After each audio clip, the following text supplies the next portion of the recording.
Hello, everybody, and welcome back to the WM32 Football Podcast. And today I have been rejoined by Connor Priestman. And today we're going to be discussing all things Newcastle and their takeover or pending takeover from a Saudi Arabia-based consortium. Connor, great to have you back, my man.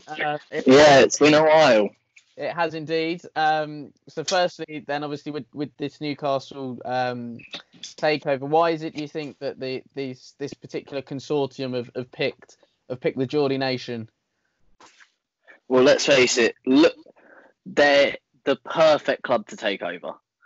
They are a one club city as well. Like everyone in Newcastle looks forward to watching Newcastle on a weekend. The times that I've been up there a few times, and during match days, the town the city is quiet. Like there is no one anywhere apart from watching Newcastle. So first of all, that and obviously that being their fan base is massive in Newcastle. I spoke to someone who said another reason is the kit. Obviously, the black and white reminds a lot of people of a Juventus or a European giant. So apparently that is one way they're looking at going down, is using that as an iconic kit look. No, brilliant. As well, and I think from a few people that I've spoken to, and I've got a few mates of mine that are Newcastle fans and whatnot as well. I think if you look at the stadium, St James's Park, and everything else that goes with that, the fan base, like you mentioned there, one club city type of thing. They literally work their knackers off Monday to Friday just to be able to go and follow the team on a Saturday or whenever Newcastle are playing these days, and whatnot. They travel in great numbers as well, and up and down the country. And for a club that hasn't really been that successful in terms of having trophies in the cabinet and everything else, I think they are quite a loyal fan base for the majority. And I think as well they are welcoming, obviously, the changes, and hopefully, and they're hoping that these owners can, back whoever's going to be in charge. And moving on to that point of being in charge, who do you see potentially taking over the reins at Newcastle should they get rid of Steve Bruce? First of all, I believe Steve Bruce deserves a bit of respect because I was one of the first people to come in and slate him when he got the job. You was indeed. I remember that. Mike Ashley, because Mike Ashley was looking at someone cheaper than obviously Rafa. Rafa. There we go. It's been a while since I've spoke football, as it has been a long time. I'm starting to miss it. He obviously took $1 million a year, which is a lot less than what Rafa was asking. He's gone to China on 12 mil a year. So that is one thing you got to give him credit for what he's done. Obviously, I'm not the biggest Steve Bruce fan, as you can probably tell. But you got to give him some credit. But I think he will be moved out the door because what you'll want, especially coming in as a new new owner taking over, will be someone who has a vision, who is good at building clubs up, who is known around, especially the country and the world, as someone who can start with nothing and make a world-class team. He did it. The person I think he did it at Southampton. He's done it at your guys in Spurs. He's apparently going to cost them 19 million a year. Oh no! It's Pochettino. Oh, don't, because I mentioned before I've got a few mates of mine that are Newcastle, and even a few mates of other clubs, and that I'm getting teased with Poch's mags and all of this kind of stuff, and I think there is certainly a section of Tottenham fans that aren't ready to see our Poch, if you like, at another club. And certainly not another English club. But I think anybody 19 million a year. I think it's going to be so hard to to turn that down, and I don't think anybody in the world would probably turn that down. However, having listened to Poch in midweek Wednesday night when BT Sport done a rerun of that night in Amsterdam, he is still very much Tottenham. Tottenham is still very much in his heart and everything else. So, even wore the same shirt that he wore on that night. He's still got pictures in his house of his first day at Tottenham, his probably one of his last days at Tottenham, with all his coaching stuff in the dugout and everything else. So and even coming out and saying that he wants to return to Tottenham one day. And I think so. There's still a clear attachment to Tottenham, but at the same time, he did say he is ready for that next challenge. But should Poch perhaps not fancy Newcastle, are there any other names that we could perhaps throw into the ring as well? Well, the other person I was thinking of, and I've spoke to a couple of people who are not pundits but do other football YouTube like you've spoken to as well. They've gone with the backing of Rafa Benitez coming back because he wanted to build something at Newcastle. It was very well known. He came out, he said he wanted to build something and he felt it was the perfect club to build at. He's on 12 mil a year in China, and reports are he would happily come back for near around the same money. So if Newcastle don't get Poch, who's obviously their top man, everyone's speaking about it, which would be a massive coup, and that would be, if they were to get Poch, will be the signing that will remake their club.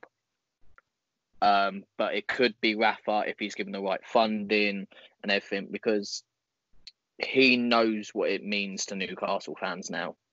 You can't go in there and get someone who hasn't rather built up a club with a good fan base or doesn't already know the club. You can't go and get, say, like some random from a different country. Like another person who I'd like to see possibly given a shout there is Ralph Hasenhüttl, because I think the style of play he has and the way he's done at building clubs, obviously hasn't done as well at Southampton, but has done a good job.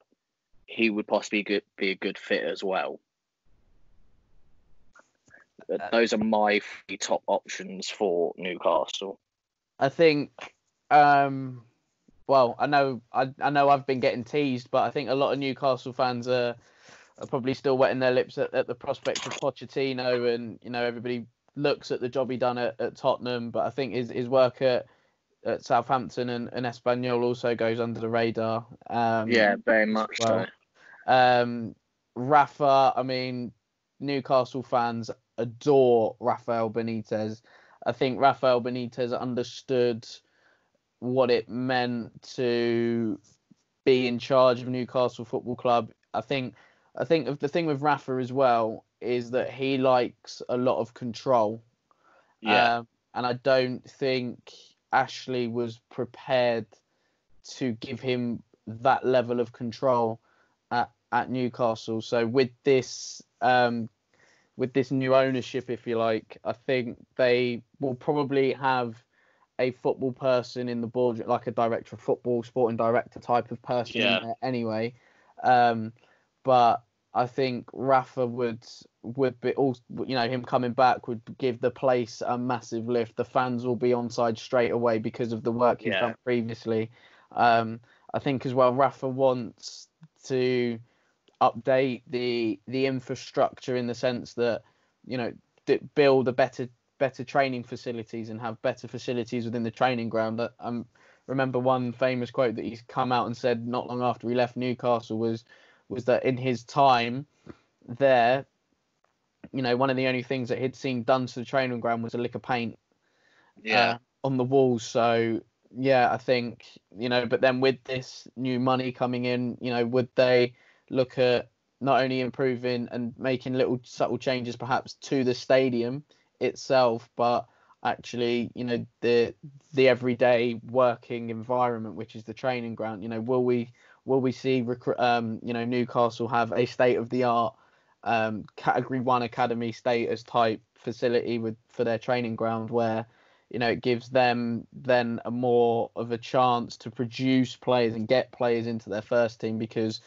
there's not been too many. I think probably the one that springs to mind is Paul Dummett, and then probably before then Stephen Taylor, perhaps Steve Harper, and then Shola Amiobi. But that is sort of it in terms of players that have really made a career. I know Shearer was from Newcastle, obviously came through at Southampton and via Blackburn. Southampton. Well, this is the thing. I was speaking to a few people about it, and there's many ways that the new owners, potential new owners, can win the fans back, because the fans want to be seen as part of the club again, because they feel so disenfranchised from the club because of what Mike Ashley has done at the club. So there's going to be many little things that you could do at Newcastle. First of all, bring Shearer's statue back from wherever it is and put it outside the front of the stadium. Rename that bar that they've named 9, which was Shearer's bar, but because of the fallout with Mike Ashley was changed. Do stuff to the stadium and get a facility where you can get youngsters through, because you can have bad runs as a manager and get through by having good academy prospects come through. You look at Lou Van Gaal with Rashford coming through, or Ollie with Scott McTominay playing well, or Mason Greenwood, or Unai Emery got away with it because you had Saka coming through and Martinelli, or with Poch where he had like Harry Winks in the side a lot. You can get away with it a lot more if you have good youngsters coming through. And to be fair, the Longstaff brothers have done that for Newcastle. They've given them that. But you haven't seen a world-class player, like a proper world-class player, come out of Newcastle in a long time. And I think that's what the fans want. They want to see one of their own out there. Yeah, I think as well, I think the fans at Newcastle get a bit of bad press a lot of the time, because they feel, or outsiders probably looking in feel like, the pressure of playing in front of 52,000 Geordies every week, and having not won anything for God knows how long, it puts added pressure on the players. But then actually, the Newcastle fans that I know have just gone to me like, look, we just want a team that gives 100% out on the pitch all the time. It's not, we'd all love a trophy and whatnot, but actually, as long as we see some passion and players fighting for the shirt, and giving 100% every week, that's pretty much all we can ask for. And actually, with Mike Ashley, as you've said there, a lot of disinterest from the fans, protests, all of that kind of thing, and for a club the size of Newcastle as well to take as long as it did for Ashley to break the transfer record for a signing, and then it was sort of Rafa that pretty much begged Ashley to sort of sign the check and authorise the deal. So I don't think Ashley was particularly fond of doing it in the first place. And then in the summer they did it again with Joel Linton, who hasn't quite hit the ground running as people would have expected to. But yeah, I think with this, if and when this consortium comes in and pumps some money into the club, I think Newcastle are definitely a force that will be reckoned with. And I think there's probably a couple of teams in that top 6 that may start looking over their shoulders because of the financial power that Newcastle will have. I think even a lot of the players that are at Sunderland and whatnot, they live in Newcastle.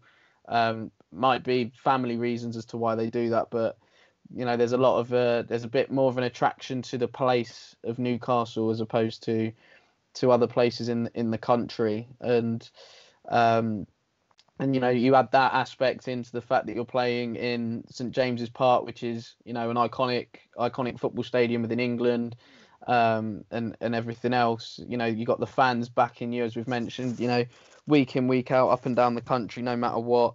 And like I say, if they could get it right up there, it will certainly be a force to be reckoned with. Yeah, I was listening to a conversation between a couple of people the other day. One of them happened to be a Chelsea fan, which was quite ironic, saying he didn't want Newcastle to be money funded like this. So the irony there, by the way, because they were the one that brought this evil in. But they were complaining about how football was going, which I think we're 20 years too late for that conversation. So because when money started being pumped into football properly, that's when Chelsea got taken over realistically. And a lot of people, ironically, Chelsea fans are now complaining about it because they're no longer the top dogs. Yeah. But I'm looking at Newcastle stats here from this season, and like if we 13th, minus 16 goal difference. So would your first port of call be to improve that defence? Say if you go in as a manager under the new ownership, would your first port of call be to improve that defence? Or do you trust the personnel there to be able to be trained into a proper system?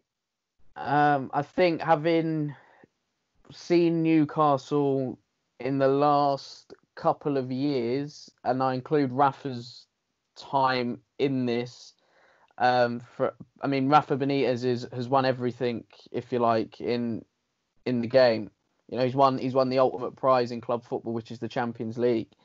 I think Newcastle over the last few years have had this mentality, if you like, of let's just stay in games. I know it was different for Rafa because he had more of a championship type of squad, or a very good championship squad and a very poor Premier League squad when they come up from the championship.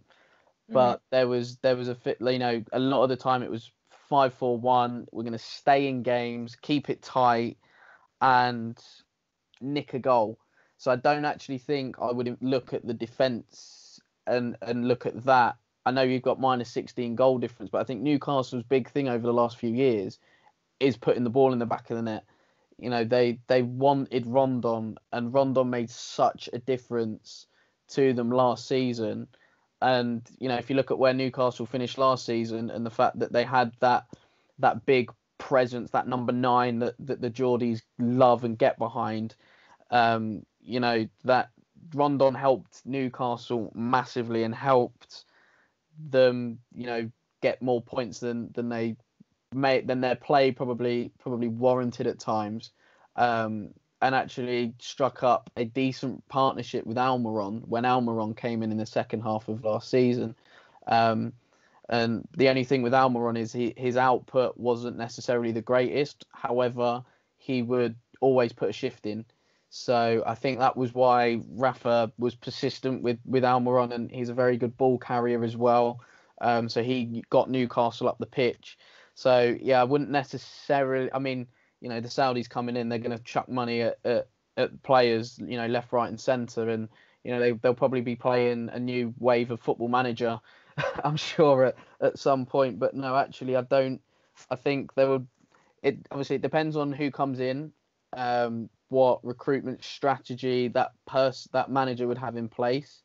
You know, are they going to tend to go for young, hungry players? Are they going to go for more experienced players, sort of that 28 to 32 age bracket, or whatnot? Or like I say, are they going to have a strategy whereby they go, right, we're going to buy young, develop, and have a team that stays together for a while? But no, personally, I think Newcastle almost have to probably work backwards in the sense that the top end of the pitch is where they need to start, because that's been an issue for them, especially this season, and that's why they probably are where they are. Because Newcastle in games, they create some really good chances, but actually there's not the personnel in and around the box to try and convert the chances. So I anticipate that Newcastle's conversion rate of chances is quite low, and I also expect their expected goals is probably low off the back of that as well.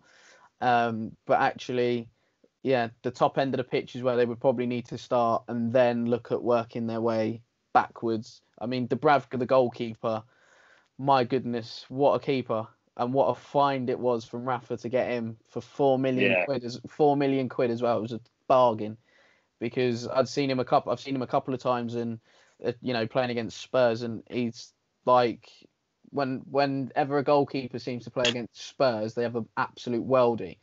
Ben Foster being a prime example. So it was almost like Martin Dubravka was like Ben Foster 2.0, in the sense that he'd just have a worldie against us. And he's kept Newcastle in matches a lot of the time as well. So, but yeah, I wouldn't say that the back line is necessarily where I would start with Newcastle. It would probably be more up the top end of the pitch. But then saying that, you've got the likes of Almiron and St Maximin, who's come in and lit up the place. He's exciting. He gets the fans off their seats and all of those kind of things. But certainly a striker. But then, Newcastle probably going to be competing with loads of other clubs for centre forwards. So, and there's not too many out there. No. But Newcastle's added thing is, well, we've got the money in terms of transfer fees. We can pay pretty much what the club wants in terms of asking price. Wages, well, we can pretty much pay, whatever the player wants, and things like that. So, yeah, I think, like I say, it all depends on who comes in, their recruitment strategy. But I think number one is a centre forward, because Joel Linton hasn't been great in that aspect, in finding the back of the net, and that's probably why Newcastle are where they are. But you say that if you get someone in of a Poch or a Rafa, I think they could possibly get the best out of a Joe Linton with changing up the style of play. Because you look at them, a lot of the times when Newcastle played, and obviously playing quite deep, they are lumping it to him and hoping he can do the best with it at times. So if they do change up the style of play and don't get a striker in, there could be a way to get the best out of him. And I wouldn't put it past someone like Poch to get the best out of him. He's had not the best forwards in the world at times and got the best out of them. He's had Harry Kane. Poch has had Harry Kane, who's probably, one of the best strikers in world football. 2 years ago, yes, but he has dropped off a fair bit, and you've agreed with me on this. When it comes to shots, creating chances, he's dropped off since the injury after the World Cup. But yes, at points, Kane has been the best striker in the country, if not the world at times. But I'm talking back to his Southampton days, or when Kane has 9 times out of 10 been injured. He's rather had a tin pot player up top, or he's had to use a winger. But I think with Poch, Southampton, he had Ricky Lambert, who then went on to Liverpool. We see what happened there. Like, Poch got the best out of him and managed to get however much it was, and Ricky Lambert went to Liverpool and did nothing. Yeah. So that's what I'm saying. Right, but then also he brought in Danny Osvaldo at Southampton, and that didn't work. I mean, there'll be caveats for every manager in their recruitment. But one thing with Pochettino, you tried arguing the other day that Poch wasn't that great at bringing in players. So to bring that point up, somebody had pointed out to me, recruitment-wise, under Pochettino, Tottenham had bought 27 players. Yeah. How many of the 27 that he has brought in can we say has been a success? And the answer is probably a handful, if that. But then again, how many of them were Poch's players? Because a lot of them were he signalled them out as possibles, but how many times did he complain of not having a choice of who he actually wanted to bring in? Interesting point, because that was only towards the end of Pochettino's reign at Tottenham. It wasn't a constant theme throughout his time at Tottenham. So yeah, it's a bit of a right. Well, who is buying the players? Is it a combination of Pochettino, the chief scout, head of recruitment, and Daniel Levy? Is it Daniel Levy that simply has the final say? Those details will probably, never get disclosed unless Pochettino comes out and discloses those details. to and make some public knowledge. But out of those 27 players, for every Dele and Son, you've got a Clinton and G, and Nkudu, a Fazio, a Stambouli, a DeAndre Yedlin, and all of these types of players, So, but then again, if Pochettino was to go to Newcastle and he had a say or more of an input on, who would come in through the door, again, who knows? I mean, if Pochettino credited the scouting system for pushing Tottenham to sign Lucas Moura. Yeah. So again, was that a Pochettino signing? Well, you could argue no, because from what he said, it was the recruitment team that had driven that particular signing and not him, which is very strange because Pochettino is the manager and the one that's working with the players. So it seems very strange that your manager would come out with something like that. Yes, I know a lot of the time with stats and data on players now, which is more available than it ever has been.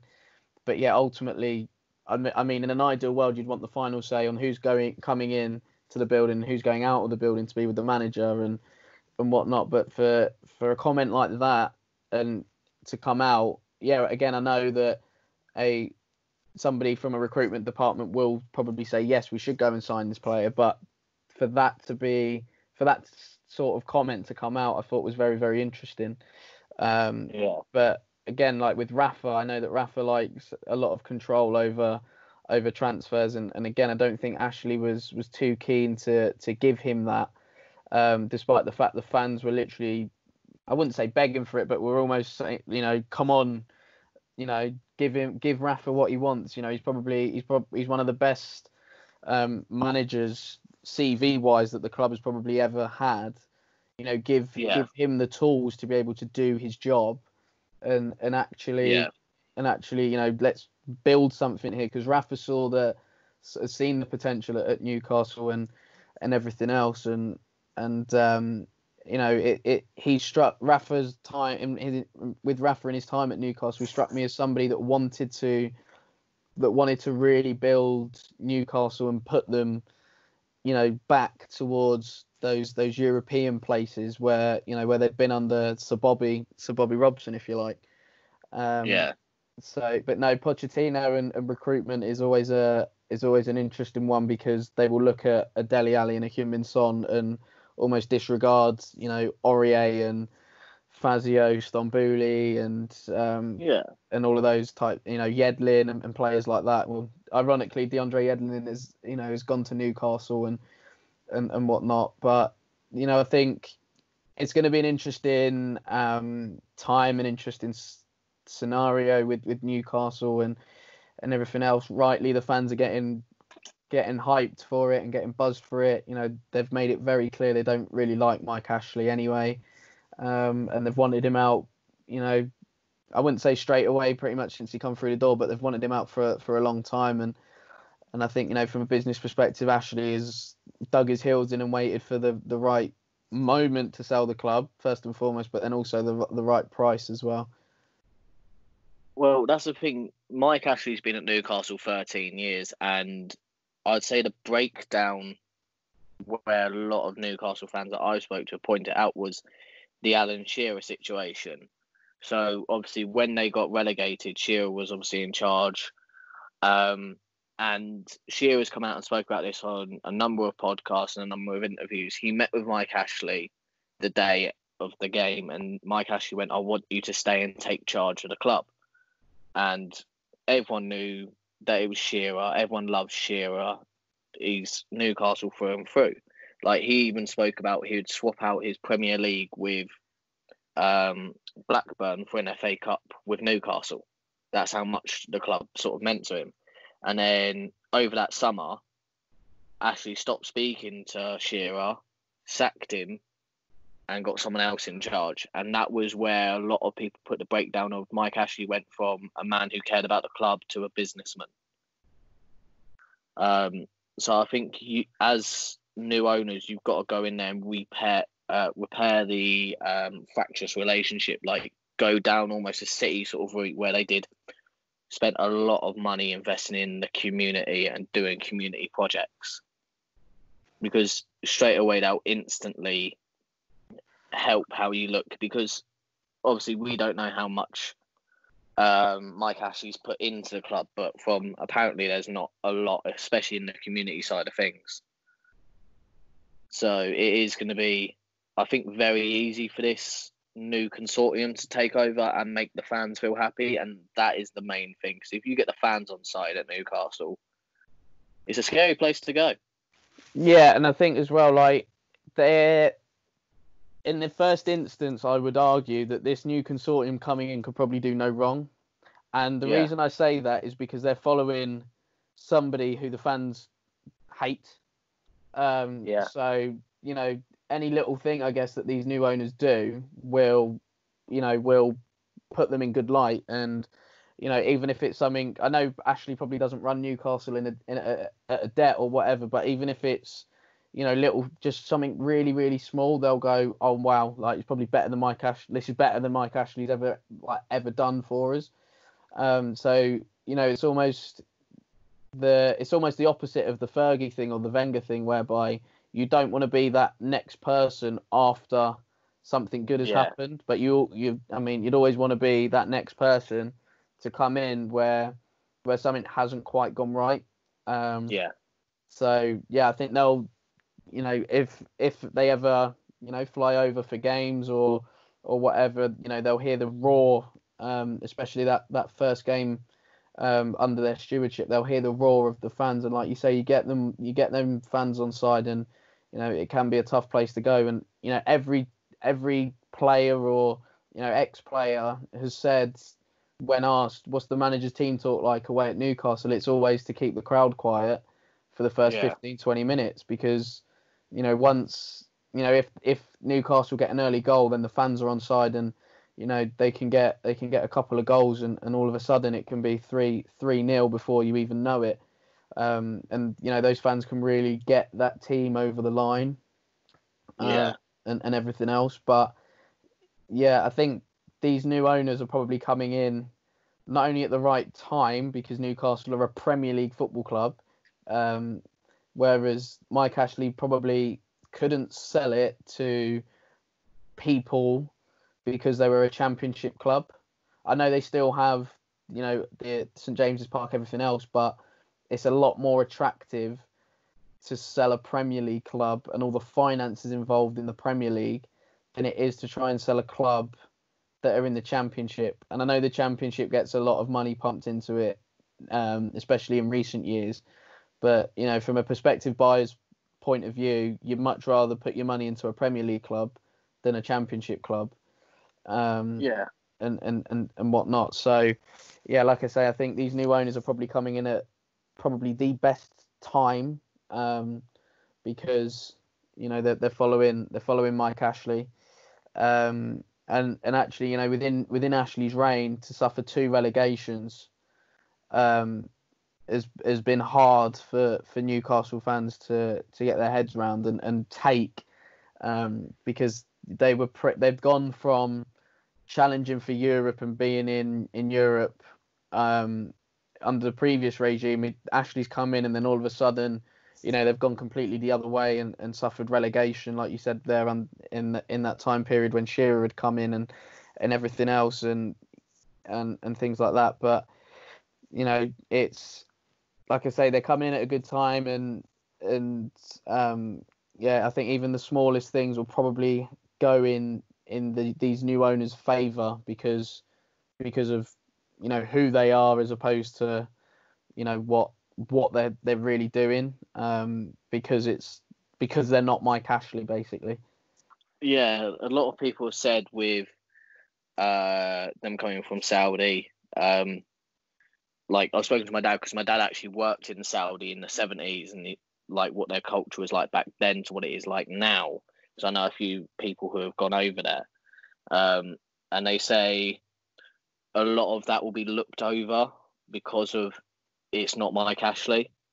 So a lot of people worrying about, obviously, the human rights laws over there and how they treat people and stuff like that, which we're not going to get into because we're not sort of qualified to talk about that. and people have been saying they'll look over a lot of things because it is not Mike Ashley, and they won't mind where the money's coming from.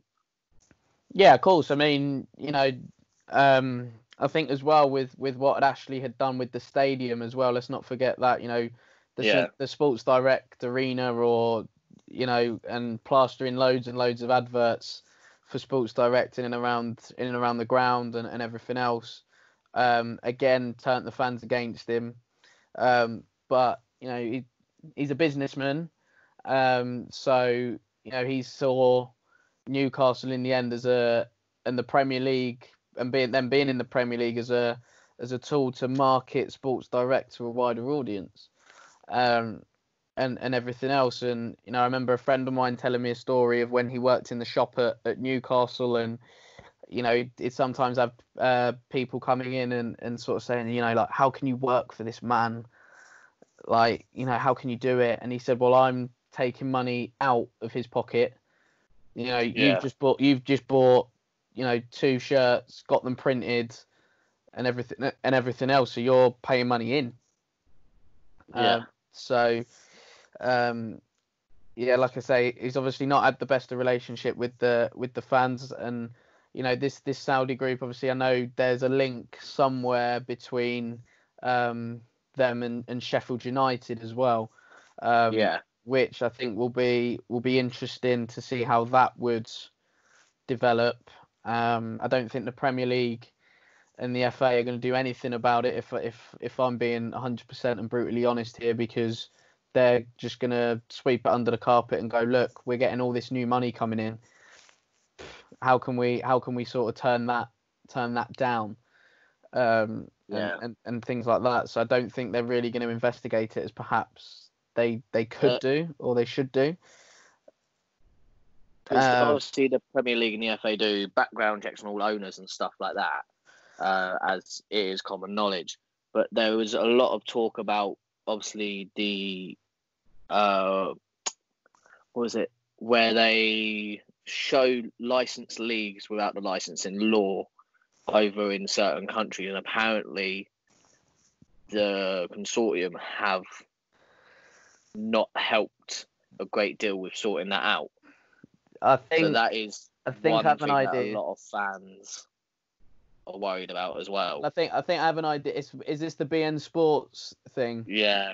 Right. So that is BN Sports, overseas broadcast provider for the Premier League, and they are the main overseas broadcaster for the Premier League. Now, 2 people who have a big interest in BN Sports are Richard Keys and Andy Gray. Yeah. And both of them don't like Newcastle. And actually, what they're saying, and as you mentioned, the all the human rights laws, everything like that, that they've brought to light, which I don't know why, because they don't. It's nothing to do with them really as people. But actually, somebody had commented on that particular point and said, well, the places that you stay in these countries, what about the human rights when they were building your plush pads? Exactly. So they've seemed to have brushed that under the carpet, those 2. But again, it's just those 2 trying to, I guess, become relevant again, put themselves in the public eye again. They've probably still got the with Sky over the way that they lost their jobs there. Yeah. And I even said that to my dad the other day about it, and stuff like that. I think they've still got the a little bit of a gripe there, so they're trying to throw a curveball in there and just go, this, but actually it's just like, well, no, like, go away. Like, it's nothing to do with you. Like, Richard Keys is a presenter, and Andy Gray's an ex-footballer who never played for Newcastle, by the way. So why are they commenting on Newcastle Football Club and their dealings? Like, it's nothing to do with them. So I think that's just, for me, when I saw that, I was just like, oh right, okay, well, the Premier League, will go and find another broadcaster overseas if BN Sports don't want to do it. That's the thing. I know that they pump a lot of money into it, but the Premier League being the brand that it is and having the strength that it's got, it can go and find another broadcaster. It could quite easily do that. And if BN Sports were unhappy and decided to terminate the contract that they've got, the Premier League will go and find another broadcaster. Exactly, and there's a lot of them coming up at the moment where a lot of new broadcasting sites that are trying to get a breakthrough. So if BN Sport do lose the package with the Premier League, there is a lot of other places that will get it or push to get it. And basically, you summed up what I was very muddled up with. So thanks about that. You can tell isolation's getting to me. Yeah, lockdown is having a big effect on you, that's for sure. But like I say, with the BN Sports thing, it's just like I say, Keys and Gray don't particularly like Newcastle anyway. They're using their power or whatnot, if you like, to then put it to BN Sports, who probably don't have the same level of knowledge as people would do over here regarding our game. I know they'll probably have a producer that will know, bits and pieces, like, we'll have knowledge about it, but I don't think it's going to be anywhere near to the level of Sky and BT.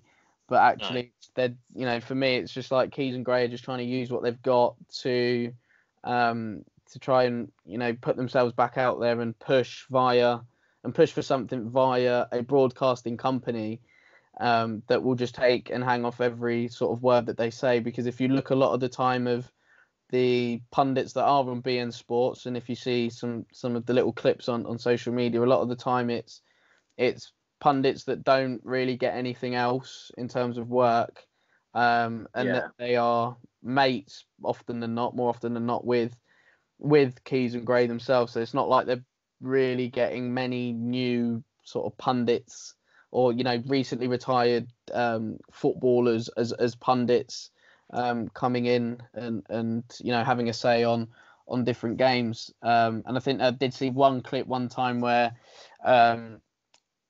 might have been Richard Keys or Andy Gray was explaining a particular point, and John Onorisa was in the studio this time, and even he looked a bit despondent about what was being said. So yeah, like I say, it's not on it's nothing, I don't think, whereby it's going to harm Newcastle in any way. I just think that the FA and the Premier League will ratify the people, and I think once it's all done, obviously Newcastle will have new owners that will pump a lot of money into the league, and therefore it'll make the league an even stronger brand than it is already, because you'll have City's owners, you'll have the Abu Dhabi lot, you'll have Abramovich pumping money in, you'll have Liverpool that are financially well off, you've got the Glazers at United,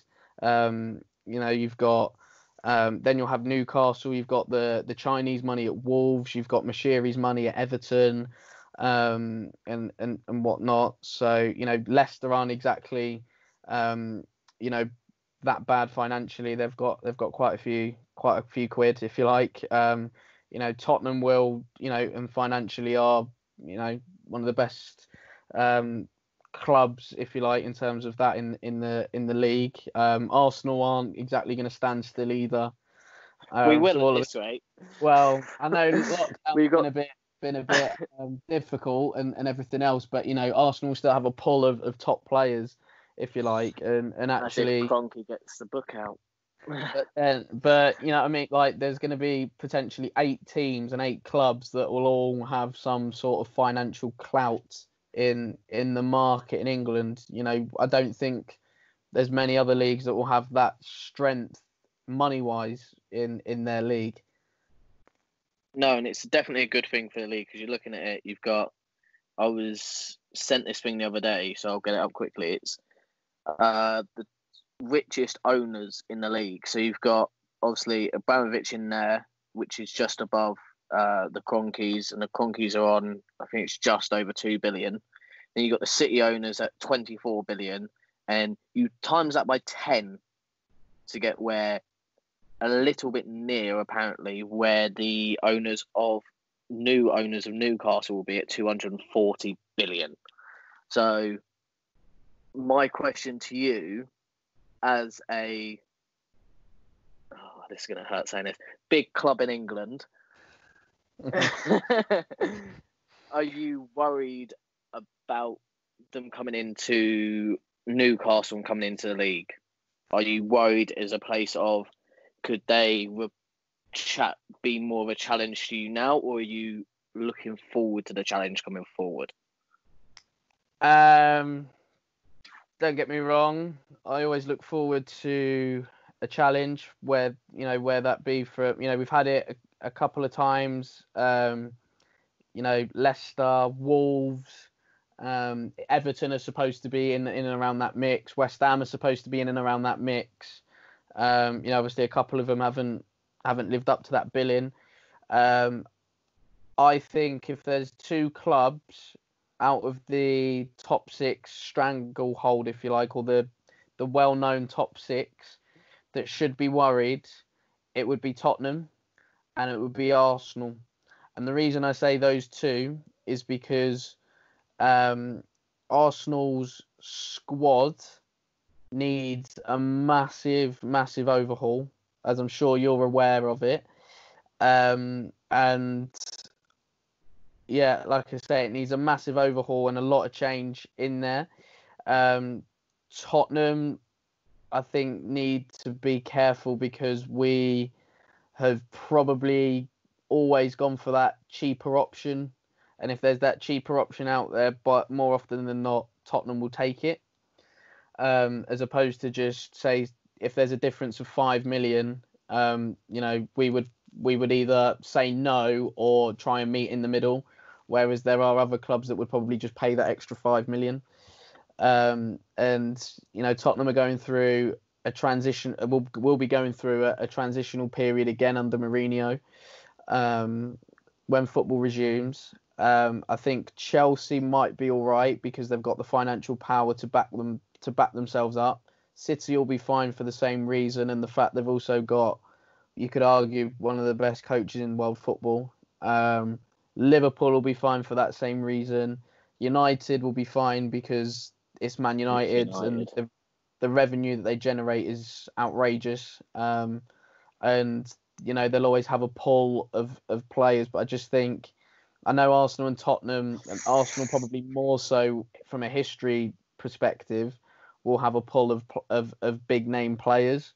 And I think Tottenham will have that pull, but it's more of a futuristic pull, because if you look at, the stadium, the training ground and everything else, the infrastructure's there for a player to succeed, but actually, on the pitch, it hasn't quite gone well for either of the North London clubs, or gone to plan as well as we'd probably both hoped. But I think if there are two teams out of that top six that should be slightly worried, it will be Tottenham and Arsenal for me. And because Newcastle can just come in and just steamroll it, and just they could end up buying literally whoever they want, and money is almost no object.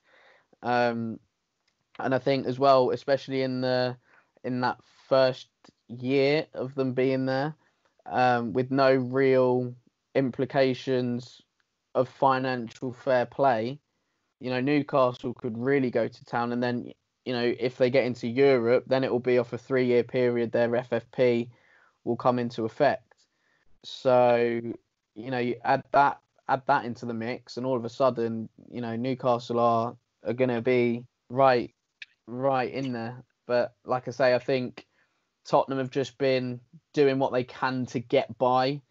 And Arsenal, I just think there's so much change that needs to happen. And I think at board level now, the people, the decision makers at board level for both clubs have really got to look at it and go, right, well, where do we actually want to be? and if it is challenging for the league and challenging for titles, then both North London clubs really have to make a mark and put a marker down to say, right, we know Newcastle are coming up. We know Wolves have got some financial backing. We know Everton as well have got some, and have got a world-class manager in there as well, who's been there, seen it and done it. But we have to we're going to lay this marker down to actually go, look, we are still in this top 6 bracket. Here's why, just by perhaps, writing a few more, well, I wouldn't say writing a few more checks, but writing bigger checks, if you like, to sign some players. And the only downside I would probably say for both clubs is obviously what's going on in the world and whatnot. So budgets and that will probably change, which again will hinder player recruitment and everything else. And player recruitment for both North London clubs is going to be so crucial going forward. Is Arteta, Connor, is he going to get the backing that he needs to change Arsenal? Is Mourinho going to get the backing that he needs to change Tottenham? Who knows? Depends how long Mourinho's there. Listen, it doesn't matter for how long Jose's there. Jose wants it here and now. Is he going to get that here and now again? We both know our clubs are the two most at risk of this Newcastle buyout, with our positions in the league and our positions of our boardroom, because we've both got good people at the top, but we haven't got the people that we want at the club, if you know what I mean. Like, my standpoint on the Kroenke is, I know your standpoint on Mourinho because of what he's done. And our clubs to stay and get better, we both need our clubs to get the right people in at boardroom level or in the manager roles to push the clubs on. You can't have people who are going to do a 2 or 3 year get out of jail free card, and then the third year all goes downhill. You need someone who's got a long-term vision, who is going to make your club over 5 or 6 years the best in the league, like Liverpool did when they got Klopp in. I think so. If I take those 3 clubs that you've mentioned and put them all in isolation, so if we start with Arsenal, board level is very, very mixed. For me personally, far too many people want to be decision makers, and that needs to be trimmed at Arsenal's board level. Young manager out to prove himself, but a team on the pitch that is very disjointed and very unbalanced, and everything else that goes with that. If I look at Tottenham, you've got a person in who is for the here and now and to win. I think Tottenham have always looked at the bigger picture. And the future always looks bright, but actually we've got somebody who's going to go, the future might look bright, but what does the here and now actually look like? I'm here to win, and that is that. And everything else with Jose. I think Jose, he hates Arsenal, which will help his cause, because, I've seen a few videos of him, just compilation videos where he's just absolutely torn into Arsenal, and it's been great. Yeah, who's a specialist in failure now, though? But it's still not Jose. Well, you look at his last 3 jobs, and obviously he's not had the biggest opportunities to win at Tottenham, but everybody goes on about how bad it was at Man United. He still won trophies. He still won trophies at Chelsea the second time around. He still won trophies at Real Madrid. He still won trophies at Inter. And at Chelsea. Back there's the Real Madrid and Inter of 10 years ago. What you need if you're going to have Jose succeed, and we're not going to go into an Arsenal and Tottenham sort of talk because it's on about Newcastle, is you're going to need 500, 600, 700 million for him to get what he wants.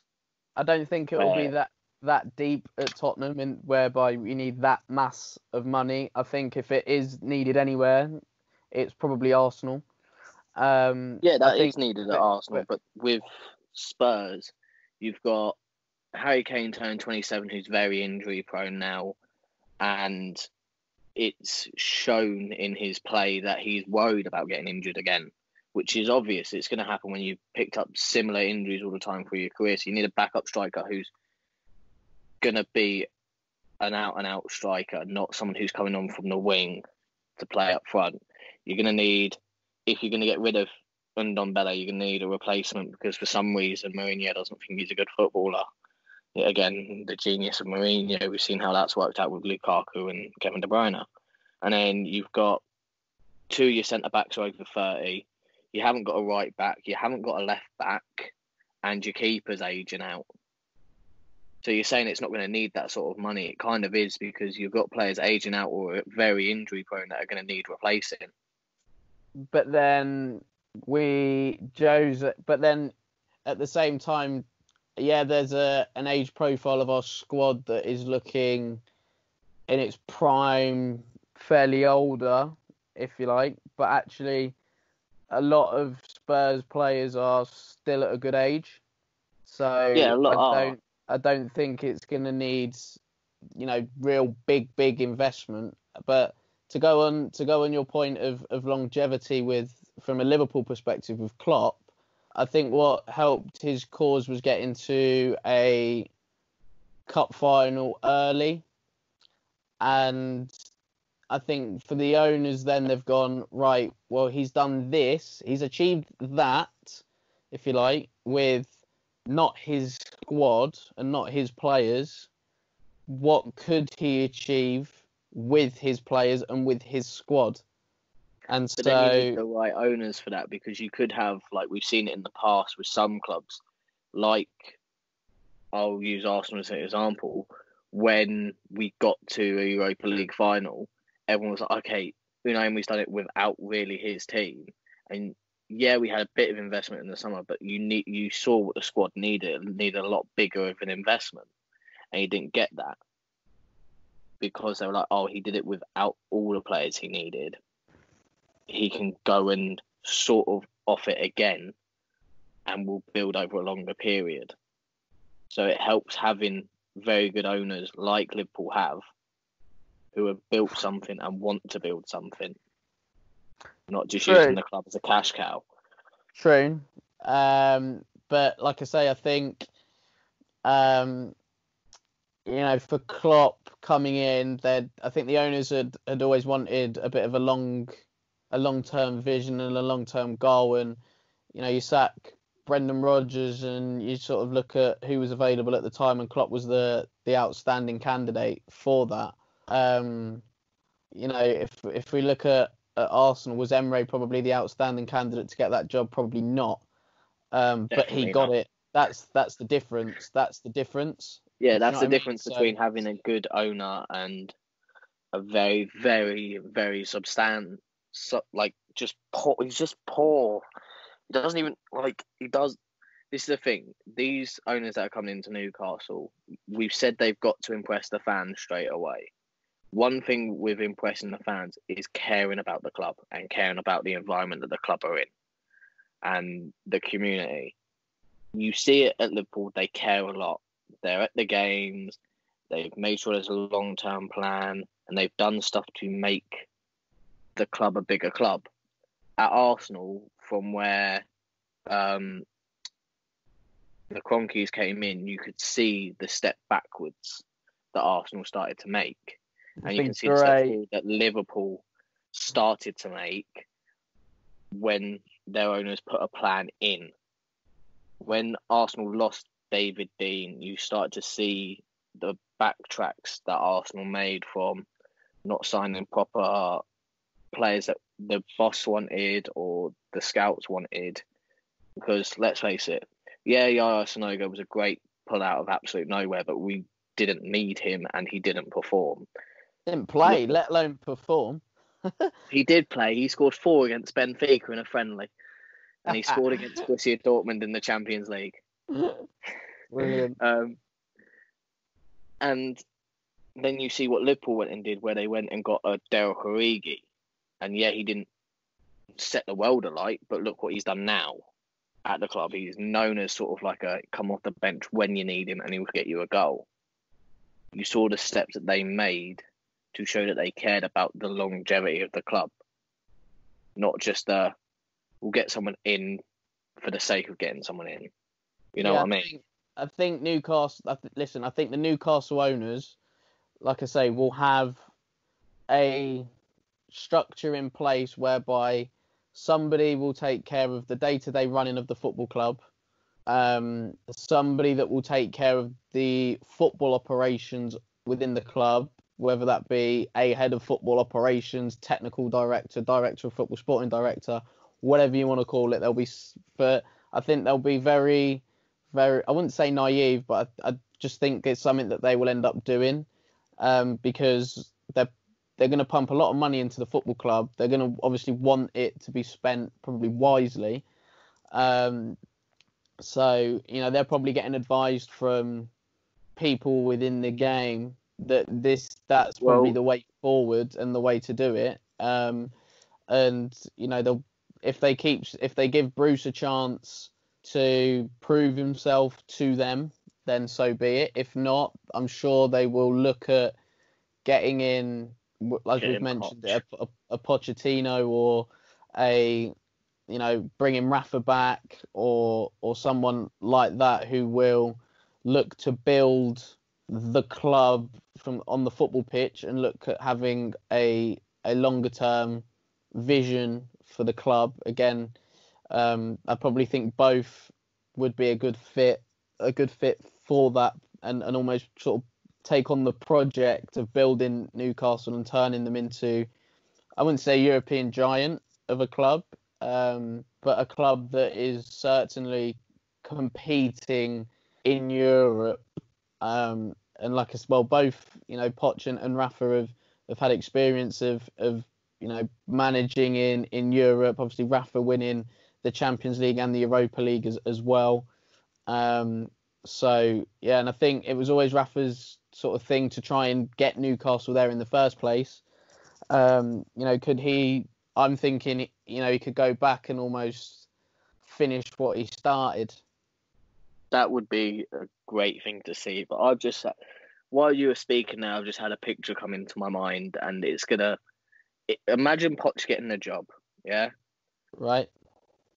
He returns to Spurs managing Newcastle, a club he helped build into a top 6 club at the stadium that he always wanted to manage at, and he tears you apart with a brilliant brand of football, and you just have Mourinho sitting there on a bench, like, sad and old and lonely. You just don't like Mourinho, do you? No. Guess what? As an Arsenal fan that you are, Connor, the feeling is mutual from Jose. But no, I think, listen, if reports are true, Poch being offered that 19 million a year, I don't think Pochettino's stupid. I don't think he's going to turn that sort of money down. He's going to be backed financially. But then is Pochettino looking at his next challenge being at a European elite club? That's the next question. Obviously, the Bayern job is now gone, and that's out of the question. Real Madrid rumours will not go away. Yeah, Real Madrid rumours won't go away. He has a link with PSG. Man United rumours, there's still murmurings of those. So, yeah, like I said, I don't know if that's where Poch sort of sees his next challenge and his next venture. But like I say, having said that, the Newcastle one is going to be very, very attractive. And I think, there's going to be a lot of people that will be Newcastle on FIFA and Football Manager next year. That is for sure. With that little kitty in the transfer budget. Exactly. Trust me, that's all I've been doing FIFA since lockdown and just buying everyone. I've made Arsenal into an undefeated side again. Yeah. So obviously you can tell those things are computer simulated. Yeah, we have money on that one. Yeah, but no, like I say, it's going to be an interesting time with Newcastle, and I think if there's two teams out of the top six that should be most worried, it's probably Arsenal and it's probably Tottenham, and I think Newcastle, those owners going into Newcastle have picked a good football club that has the potential to be right in the mix with the big boys in England, and its potential then in Europe is if and when Newcastle get there. Obviously, it's not going to be a foregone conclusion. So if and when Newcastle get there, there will be another thing to add to the list of things then for as a reason why a player could sign for Newcastle. Yeah. Very, very true. Yeah. Anyway, guys, that is us done for today. We hope you enjoyed listening, and Connor, it's great to have you back on the podcast. Don't forget, if you want to share your stories or have any ideas on what we should do, then please get in touch with us on our social media pages and platforms. So at WM32 Football for those. This will be on Spotify. So give us a follow on there, WM32 Football for that. And this will also be up on YouTube. So again, give it a like, comment in the comments section, and make sure that you subscribe to the channel. Connor, thank you for your time, big man. It has been a pleasure, and you have been missed, that is for sure. Missed you too, Wesley. All right, see you soon. See you soon.